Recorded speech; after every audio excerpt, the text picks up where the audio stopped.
Hi friends, welcome to JK recipes Tamil. நம்ம ஹோட்டலில் சாப்பிடக்கூடிய பரோட்டா வீட்லேயே ரொம்பவே சாஃப்டாக லேயராக எப்படி செய்யறதுன்றது தான் இந்த வீடியோவில் பார்க்க போகிறோம். நான் சொல்கிற அளவுகளை கரெக்டாக போட்டு சொல்கிற மெத்தடில் கரெக்டாக செஞ்சிங்க அப்படின்னா இதே மாதிரி உங்களுக்கும் சூப்பர் சாஃப்டாக கிடைக்கும். அதுக்கு முன்னாடி இதுக்கு தேவையான பொருட்கள் ஃபுல்லாக பார்த்துடலாம். மைதா 1/2 கிலோ எடுத்திருக்கேன். இந்த பவுலில் 2 கப் அளவுக்கு பால் 150 ml, காய்ச்சந்து இல்லை பச்சை பாலாக இருந்தாலும் ஓகே. ஒரு முட்டை ஃபுல்லாக சேர்த்துக்கோங்க. 150 ml எண்ணெய், 2 டேபிள் ஸ்பூன் சர்க்கரை, உப்பு. இப்போ வாங்க மாவை பிசைஞ்சிடலாம். நல்லா அகலமான பாத்திரமாக எடுத்துக்கோங்க. அதில் ஃபஸ்ட்டு மாவை சேர்த்துக்கலாம். நம்ம எடுத்து வச்சுருக்க பொருள் ஒன்றா சேர்த்துக்கலாம். முட்டைக்கு பதில் நல்ல 1 கப் அளவுக்கு தயிர் வேணும்னாலும் நீங்கள் சேர்த்துக்கலாம், வெஜிடேரியன்ஸாக இருந்தால். நம்ம சர்க்கரை எதுக்கு சேர்க்குறோம் அப்படின்னா மேலே நல்லா கிறிஸ்பியாக வரும் இல்லைங்களா, அந்த லேயருக்காக நம்ம சர்க்கரை சேர்த்துக்கிறோம். அது டேஸ்ட்டும் இன்னும் கூட்டி கொடுக்கும். ஃபஸ்ட் நம்ம சேர்த்த பொருளெல்லாம் இந்த மாதிரி நல்லா நுனி விரலால் சேர்த்து பிசைஞ்சுக்கோங்க. இப்போ ஃபுல்லாக எல்லாம் கலந்து விட்டதுக்கப்புறம் நம்ம எந்த கப்பில் 2 கப் அளவுக்கு மாவு எடுத்தேன், ஒரு 1/4 பவுல் அளவுக்கு தான் நான் தண்ணி எடுத்திருக்கேன். இப்போ கொஞ்சம் கொஞ்சமாக தெளித்து நல்லா சாஃப்டாக பிசைஞ்சிக்கலாம். இப்போ நல்லா அழுத்தம் கொடுத்து பிசையலாம். மாவெல்லாம் நல்லா ஒரு சேர வந்ததுக்கப்புறம் நல்லா ஒரு 10 நிமிஷம் போல் இதே மாதிரி பிசைஞ்சு கொடுங்க. நல்லா இந்த மாதிரி அழுத்தம் கொடுத்து பிசைகிறதுனால மாவு ரொம்பவே நல்லா சாஃப்டாக இருக்கும். நல்ல ஒரு 10 நிமிஷம் இந்த மாதிரி அடித்து பிசைஞ்சதுக்கப்புறம் நல்லா ரவுண்ட் பண்ணிவிட்டு மேலே நல்லா ஆயில் அப்ளை பண்ணி விட்டுட்டு ஒரு ஈரத்துணி போட்டு க்ளோஸ் பண்ணி வச்சுடுங்க. நீங்கள் கடைங்களெல்லாம் பார்த்தீங்கன்னா தெரியும், நைட்டு சுடுற பரோட்டாக்கு மதியமே மாவு பிசைஞ்சு ஸ்டார்ட் பண்ணிவிடுவாங்க. அப்போ தான் மாவு நல்லா இழுத்தா சாஃப்டாக வரும், விசிறதுக்கும் நல்ல ஃப்ளோ கிடைக்கும். இப்போது ஒரு 20 நிமிஷம் போல் ஆகிருக்கு. மாவு கொஞ்சமாக சாஃப்டாக இருக்குது.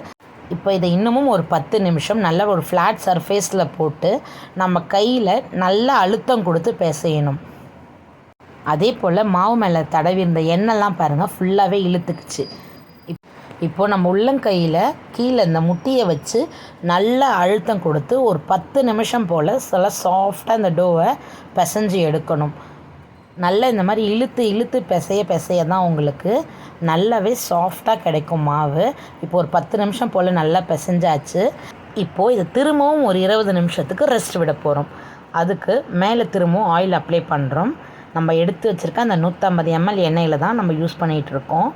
இந்த மாதிரி மாவு ஃபுல்லாக படுற மாதிரி எண்ணெயை அப்ளை பண்ணி ஒரு ஈரத்துணி போட்டு திரும்பவும் இதை க்ளோஸ் பண்ணி வச்சிடலாம். ஒரு 20 நிமிஷம் கழித்து பார்க்கலாம். இப்போது ஒரு 20 நிமிஷம் போல் ஆயாச்சு. மாவை உருண்டை பிடிச்சிடலாம். நம்ம எடுத்து வச்சுருக்கிறதுல பாதியாக மாவை பிரித்து நம்ம கட்டை விரலுக்கும் ஆள்காட்டி விரலுக்கும் நடுவில் உள்ளங்கையில் வச்சு மாவை அழுத்தி கொடுத்தீங்கன்னா இந்த மாதிரி உருண்டை பால் மாதிரி வரும். அதை அப்படியே கட் பண்ணி எடுத்து வைக்கணும். ஒவ்வொரு வாட்டியும் உருண்டை பிடிக்கும் போது இந்த மாதிரி தான் ரெடி பண்ணணும். இப்போது இது எல்லாத்தையுமே உருண்டை பிடிச்சி நம்ம கொண்டு வந்துடலாம். 1/2 கிலோ மாவில் நம்மளுக்கு எத்தனை உருண்டைகள் வந்திருக்கு அப்படின்னா மொத்தமாக 10 வந்திருக்கு.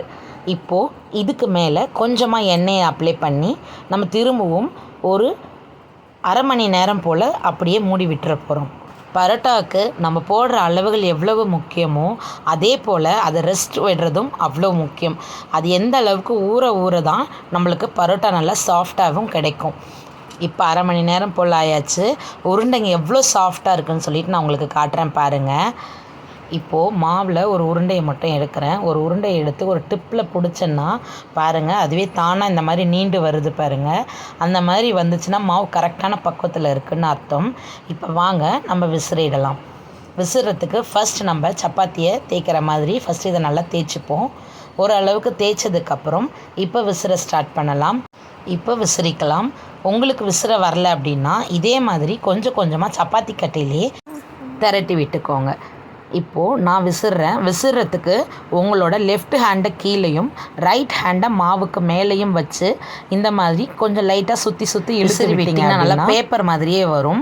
இப்போது மேலே கொஞ்சமாக எண்ணெய் தடவிட்டு நம்ம விசிறினது இப்படி மேலே ஒரு கார்னரில் தூக்கி பிடிச்சோம்னா அப்படியே நீண்டு வந்துடும். நீண்டு வந்ததுக்கப்புறம் இப்போ இதை மாதிரி ரொட்டேட் பண்ணி மாவோட நடுப்பகுதியில் அந்த கார்னர் இதுவை வச்சுட்டா போதும்.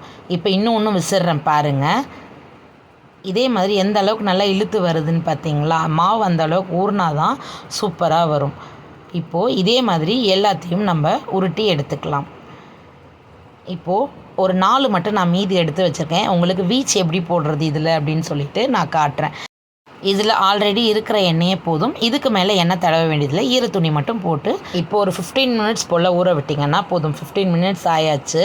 நம்ம விசிறி மடித்து வச்சுருக்கிற பரோட்டாவை லைட்டாக அழுத்தம் கொடுக்கணும், ரொம்ப அழுத்தக்கூடாது. சப்பாத்தி கட்டையிலெல்லாம் வச்சு தேய்ச்சிங்கன்னா லேயர் உடையும். அதனால் லைட்டாக கையிலே இந்த மாதிரி அழுத்தம் கொடுங்க. இப்போ தோசைக்கல்லும் சுட்டுடுச்சு. 2 இந்த மாதிரி போட்டு எடுத்துக்கலாம். கொஞ்சமாக ஆயில் அப்ளை பண்ணிக்கலாம். நல்லா 2 பக்கமும் மாற்றி மாற்றி திருப்பி விடுங்க. ஒரு சைடு திருப்பி விடும்போதும் கொஞ்சமாக எண்ணெய் மட்டும் கூட சேர்த்துக்கோங்க. இப்போது பாருங்கள், நல்லா செவந்த சூப்பராக வெந்து வந்துருச்சு. இப்போ இதை எடுத்துக்கலாம். எடுத்ததும் இந்த சூட்டோடவே வச்சு நல்லா இந்த மாதிரி அடித்து விடுங்க.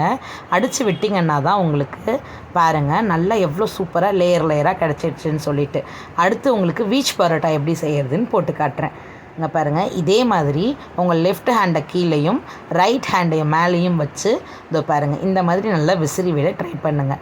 இந்த மாதிரி நல்லா விசிறினதுக்கப்புறம் இதை அப்படியே எடுத்து கிழியாமல் தோசைக்கல்லில் சேர்த்துக்கலாம். தோசைக்கல்லில் போட்ட உடனே இப்போது ஒரு முட்டையை எடுத்து இதில் உடச்சி விட்டுக்கலாம். முட்டையை நல்லா உடச்சி ஃபுல்லாக பரப்பி விட்டுக்கோங்க. நல்லா இந்த மாதிரி பரப்பினதுக்கப்புறம் மேலே கொஞ்சமாக மிளகுத்தூள் தூவி அதுக்கப்புறம் கொஞ்சம் எண்ணெய் சேர்த்துக்கோங்க. அவ்வளோதான், நம்ம ஃபுல்லாக சுட்டு முடிச்சாச்சு. நம்மளுக்கு மொத்தமாக 100 ml அளவுக்கு எண்ணெய் செலவாகிருக்கு. பாருங்கள், சூப்பராக வீச் பரோட்டாவும் ரெடி ஆகிடுச்சு. இந்த ரெசிபியை உங்கள் வீட்டில் நீங்களும் ட்ரை பண்ணி பார்த்துட்டு எப்படி இருந்துச்சுன்னு எனக்கு கீழே கமெண்ட் செக்ஷனில் கமெண்ட் பண்ணுங்கள். பாருங்கள் பரோட்டா எவ்வளோ சாஃப்டாக லேயராக இருக்குதுன்னு சொல்லிட்டு. இந்த வீடியோ நிச்சயம் உங்களுக்கு பிடிக்கும்னு நான் நம்புகிறேன். பிடிச்சிருந்துச்சுன்னா ஒரு லைக் பண்ணிக்கோங்க. அப்படியே நம்ம சேனலை சப்ஸ்கிரைப் பண்ணி சப்போர்ட் பண்ணுங்கள். தேங்க்ஸ் ஃபார் வாட்சிங். பை.